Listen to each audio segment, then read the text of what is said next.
Saya Pipit Senja, seorang ibu dari 2 anak dan nenek, seorang cucu, seorang penulis, telah melahirkan karya sebanyak 80, dan juga saya seorang pasien abadi penyakit kelainan darah bawaan yang bernama thalassemia.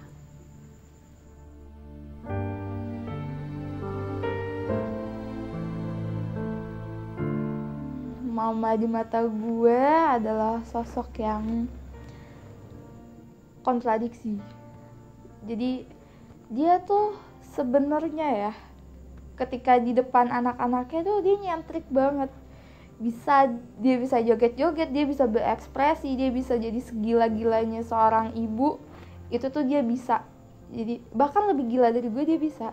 Tapi ketika dia tahu momennya serius, saatnya serius, dia serius di depan orang, dia ya bijaksana segala macam. Saya pernah juga mengalami merasa kesal, merasa seperti menggugat gitu ya, seolah-olah menggugat Tuhan lah.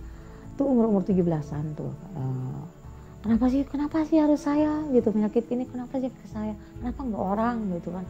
Ada lah waktu umur 17-an itu saya, kenapa Tuhan, kenapa itu sama-sama kayak gitu. Berontak lah itu. Nah, justru dari itu malah saya mulai menulis. Karena kekecewaan saya, kesalahan saya, kemarahan saya, mulai saya menulis puisi-puisi asalnya. Setelah puisi-puisi pertama saya dimuat, kemudian banyak selama setahun puisi-puisi saya dimuat, saya beralih ke cerpen. Karena awal-awal saya lihat lebih gede, ternyata saya 3 tahun kemudian saya menyadari betul bahwa saya bisa loh dengan menulis ini saya bisa potensi saya di menulis nih. Meskipun saya tetap bolak-balik ke rumah sakit, ternyata saya memiliki potensi. Nah, disitulah saya mulai berpikir, oke lah, Allah memberikan saya penyakit. Tapi saya sebelum ajal menjemput gitu, udahlah, saya nikmatin aja dulu. Kalau saya bisa nulis ya udah, saya nulis gitu. Mulai berdamai sebetulnya dengan penyakit ini lama sekali prosesnya itu. Seingat saya sih, saya bisa menerima penyakit ini, berdamai dengan penyakit setelah saya mengandung anak. Ya, yang pertama tuh ya Haikal.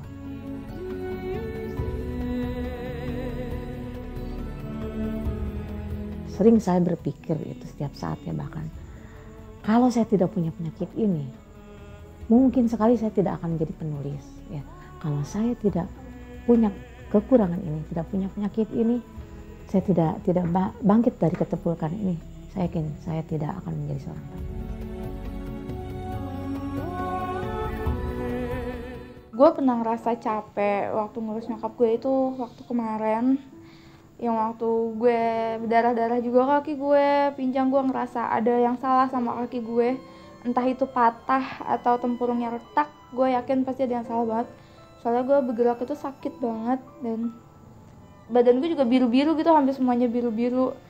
Dan nyokap gue bener-bener gak bisa ditinggal, yang istilahnya makan segala macem sama gue, infusan segala, mesti gue yang jaga obat segala. Jadi gue ngasih capek banget sampai gue nangis. Gue jalan ke depan, gue nangis, gue udah gak bisa bergerak sama sekali karena gue belum tidur semalaman. Gue telepon kakak gue, dan kakak gue lagi S2 waktu itu. Jadi langsung ditutup sama dia. Gue telepon oma, lagi gak ada juga. So ya udah, gue sholat aja. Gue sholat dan gue bilang, ya Allah capek banget ya ternyata.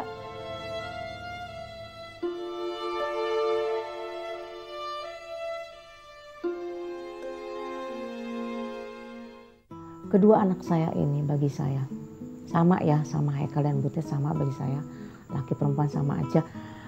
Keduanya itu merupakan bintang, bagi saya bintang yang selalu menyinari saya ketika saya merasa gelap, terpuruk, ya, selalu membangkitkan semangat saya. Mama, ini kadang-kadang seperti itu ya. Banyak sekali lakon-lakon hidup saya yang pedih-pedihnya, tapi begitu saya ingat kedua anak saya ada, mereka tuh masih membutuhkan saya. Di situ saya kembali bangkit lagi ngelihat mereka ada, selalu tegar, menjadi semangat lah, pelecut. Kalau bakat sih gue ngerasa nggak terlalu bakat sih ya. Jadi gue cuma ngerasa itu sebagai hobi. hobi yang bisa menghasilkan. Dan bermula dari gue suka nulis diary, terus gue mulai nulis dari, jadi mama ngetik tuh pakai mesin ketik, dan dibaliknya kan suka ada yang salah gitu kan, dibaliknya itu gue jadiin tulisan tempat gue nulis lah segala macam.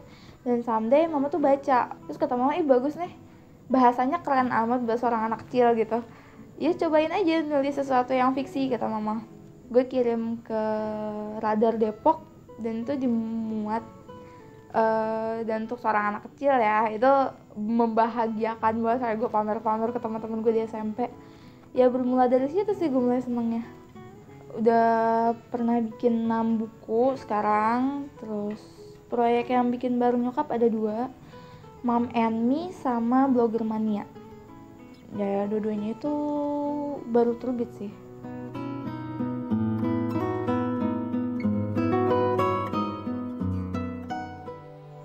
Pesan saya untuk pasien yang menderita seperti saya, thalassemia, kurang kelainan darah bawaan, semoga tidak, penyakit itu jangan sampai membunuh kita. Jadikanlah penyakit itu kekuatan kita. Justru dari situlah kita akan bangkit menghadapi hidup ini. Buat anak-anak yang ngurusin orang tuanya kayak gue percaya pasti ada momennya kalian ngerasa sakit, ngerasa capek, ngerasa bosen, muak segala macem. Tapi percaya deh, itu tuh belum worthy, sama sekali nggak layak buat kalian jadiin bahan untuk marah-marah sama orang tua kalian. Karena orang tua kalian tuh udah pasti ngerasa jauh lebih capek ngurusin kalian. Ketika kalian dilahirin pun itu nggak akan bisa terbayar oleh apapun.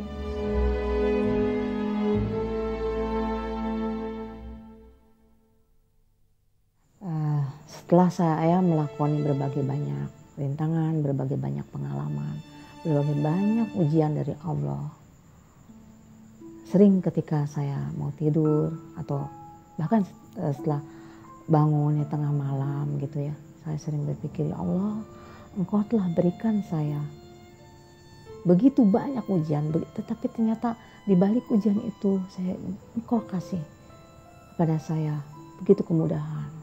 Saya sekarang sudah di umroh, sudah haji, itu luar biasa bagi saya. Itu nikmat karunia terindah yang telah diberikan oleh Allah kepada saya.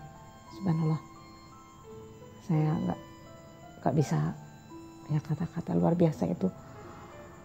Ternyata pengalaman yang banyak itu membuat saya disayangi oleh Allah. Allah itu sangat sayang.